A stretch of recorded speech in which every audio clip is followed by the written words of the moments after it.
Now, it's time for Spotlight on Business, where every week we put the spotlight on a different local business so you can find out how they serve you and the community. Now from Michiana's Morning News, it's Laura Smith. Welcome to the Merchant Alliance Show, all things Elkhart and its downtown.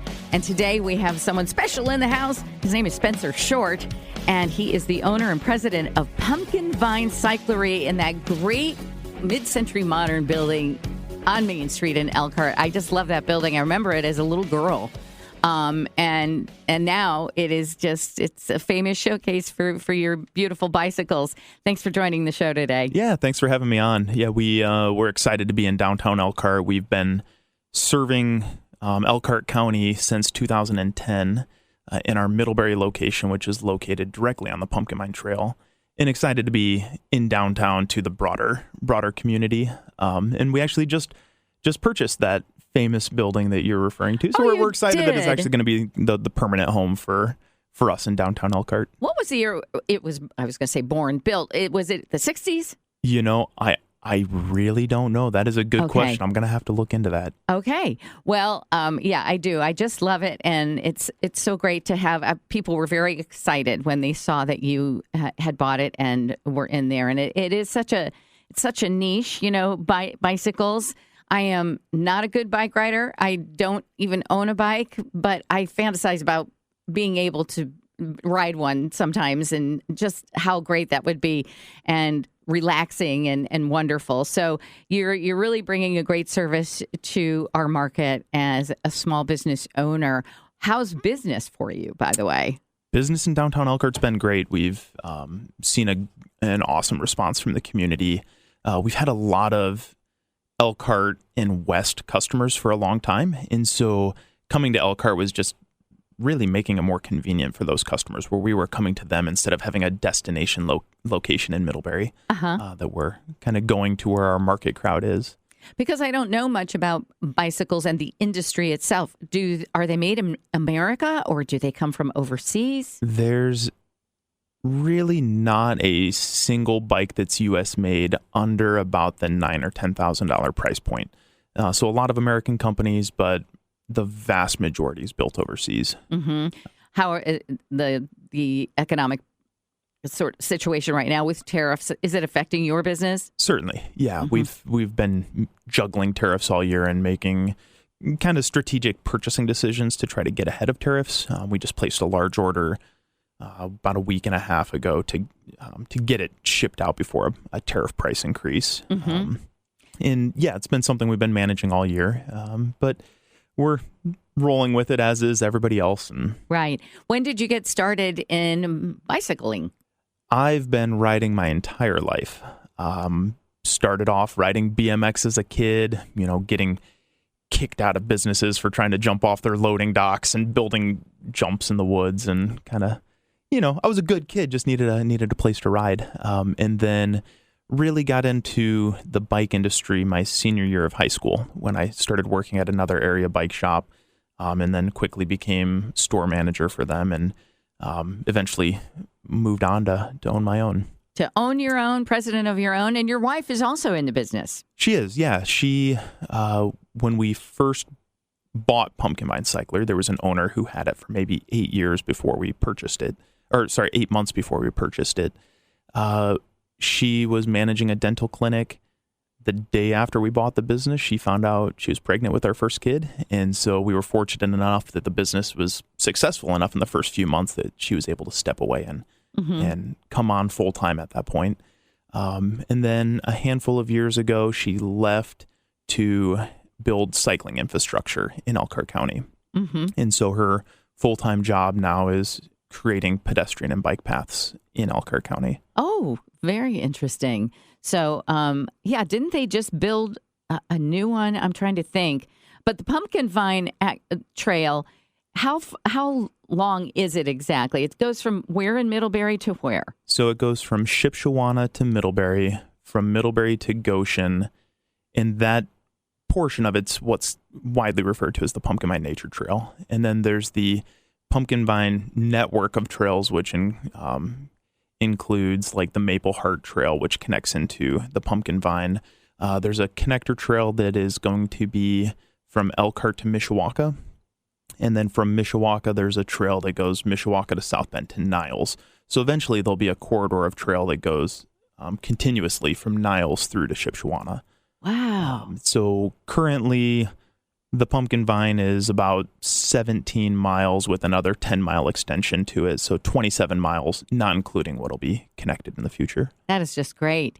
How many kids do you have now? I've got 2. Okay. Are they bike riding age yet? Yes, yeah, 11 and 13. It's more football and basketball age, but they do ride bikes. I bet they do. What is unique about bikes of today? I'm remembering my first bike. I lived at Simonton Lake. It was a Schwinn, I think. I'm really old, and had a bell on it and a basket. And I was more interested, I think, in the accoutrement than really learning how to ride a bike. But I loved it. And that rite of passage, I remember my mom or my dad, getting me off the training wheels. I think every kid probably can remember their first time. Absolutely. So bikes are largely still the same experience, right? You have 2 wheels and freedom.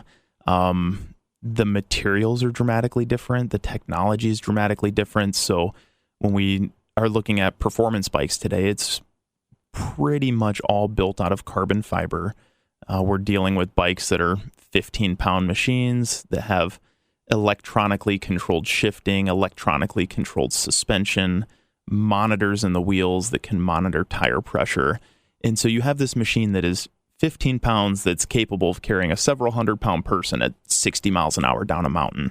So an enormous amount of engineering and design work that goes into creating something that's that strong and that light, and it's really neat. There's a lot of engineers that are looking forward to getting into the cycling industry. It's ex-aerospace engineers, people that are they want to see and feel and touch what they're designing instead of making a small part that goes in a airplane or something that they might never get to experience. Mm-hmm. They can actually design something that they get to use every day.